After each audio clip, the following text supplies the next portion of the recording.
Okay, it's the video that you've been waiting for. I promised I would do this, and it's finally here. I'm going to show you how to use your food processor. If you are not using your food processor, you are missing out on the best friend that you could have in the kitchen, okay? It makes your life easy. It makes cooking fun, okay? I cannot take it when I go into people's houses and I want to use their food processor and it's in the garage behind a surfboard, behind like gym equipment. It's never going to get used back there. You have to bring it into your kitchen, you have to put it in prime real estate, and then you will use it, okay? Now, as far as knowing how to use it, that's what I'm going to show you today. I have two different food processors here. They both work a little differently. I don't know which one you have, but chances are, you probably have one of these two. Otherwise, you might have a KitchenAid. But this is a Cuisinart, okay? And this is about 11 cup. This is a 16 cup Breville. The discs are what we're going to work on first, okay? So these to me are the best.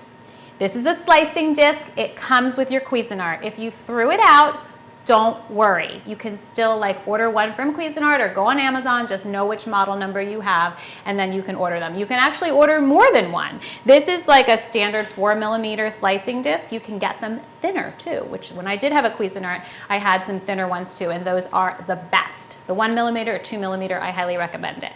So this is a slicing disc, and this is called a shredding disc. So this you can use for things like cheese or cabbage or Brussels sprouts, and the shredding disc, zucchini, potatoes, carrots, cheese again, you could use this for onions, anything. I mean, and it makes things so fast. So here's what you do.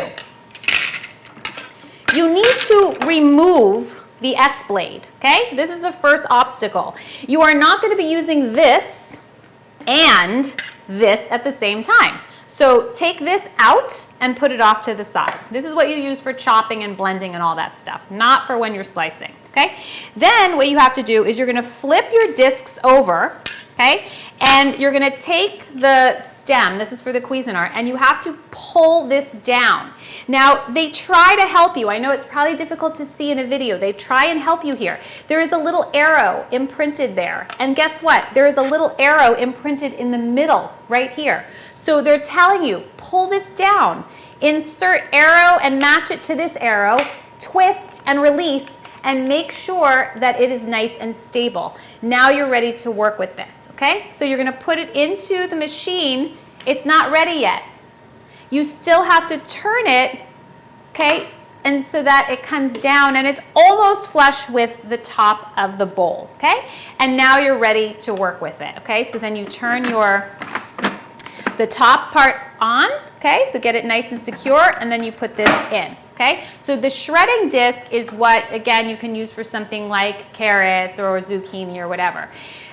There's two ways that you can use the shredding disc, believe it or not. You can feed your carrots through this top hole here, okay, and then push down, and you will get shreds that are short. So it's going to shred the carrot this way.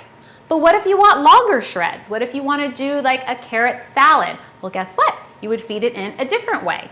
In that case, you would cut your carrots to fit this way, and you would make them go horizontally. And then you can stack them up horizontally, and then you have the potential for much longer shreds. You follow what I'm saying?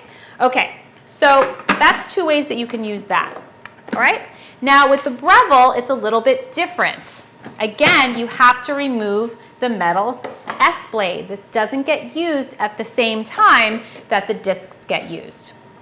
This one has a stem that's like this, and all you do, it's pretty easy, you just stick it in here, and then you put this whole thing in here. And again, make sure it's flush with the top of the bowl. And so then it's the same principle. You are going to align this like this, and you can either feed your carrots in this way.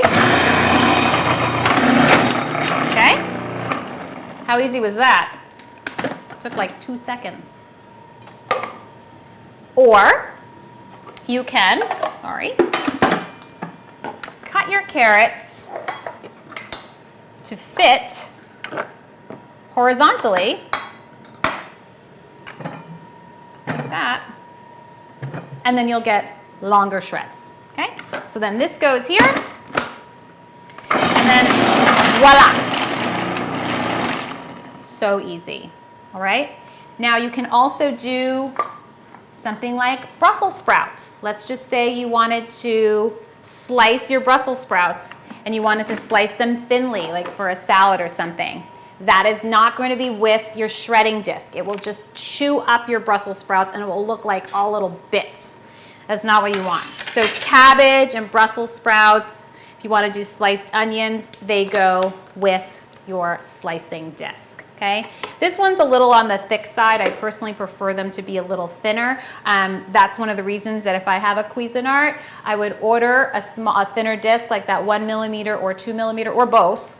Or what I do like about the Breville, honestly, is underneath here is a graduated disc, so you can sort of decide, maybe I want them kind of thicker today, so you go all the way up to like 8, or maybe I want like halfway, or you go to 4, or then you want them really thin. I like to go just under the 1. So, and that way you only need to have the 1 disc. You don't need to buy, multiple discs. Okay, so what we'll do is we'll set up for the Cuisinart and we'll do some Brussels sprouts right now. Okay, I'm back. Now we're going to use the Cuisinart to thinly slice some Brussels sprouts. I always trim off that little end first, okay? And you can put these in whole if you want to. These are pretty small, so I'll just throw these in whole, like that. And then make sure that you're observant of where it says max fill. What this means is that you cannot put your ingredients above that line, because then this will not allow this to catch and then it won't work. So if you're like all the way at top here and you're like, what's going on? I don't know why it's not working. It's because you filled it too much. So make sure that you are where this piece here, it goes just below that, and then this will catch and then it will trigger the machine to work. Okay, so right now I'm going to turn it on, and then all you have to do is push, and it will take approximately 1.7 seconds. I lied, it took 1 second. Is that amazing? It's amazing. Okay, so now you have thinly sliced Brussels sprouts. You can use this in a salad, you could use it in a hash, you could use it whatever you want, but it's pretty amazing. Okay. Back again. Another way that you can use your food processor is to pulse vegetables if you want to chop them. I will be honest with you, I don't normally chop vegetables this way. I usually do it by hand with a knife. But you can use it this way. You just have to be careful not to over-process, which is why I want to show you which button to press. You're not going to press the on button. So I have here a peeled onion. So what I'm going to do is just cut this into manageable pieces like that. And we're going to use our S-blade for this. This is the metal S-blade, and you're going to fit that in there. Okay, so put your onion pieces like that. You don't want to put a whole onion in there or half of an onion, because it's not going to chop up evenly. Now insert your top here and then push this. Now on your food processor, you have off, on, pulse, and dough. We are going to use the pulse button, which means that you have to keep pressing it, and that way you won't over-process your onions. And when I say over-process, what I mean is you're not trying to make an onion puree. You just want chopped onions. So you just pulse it like this, pulse, pulse, pulse, pulse, pulse, until you get them to be the size that you want. That's it. Perfect. Done. Okay? So now you have, reasonably good chopped onions. If you want it to go finer, you just keep pulsing it again. But that's all it takes. Now you know how to use your food processor.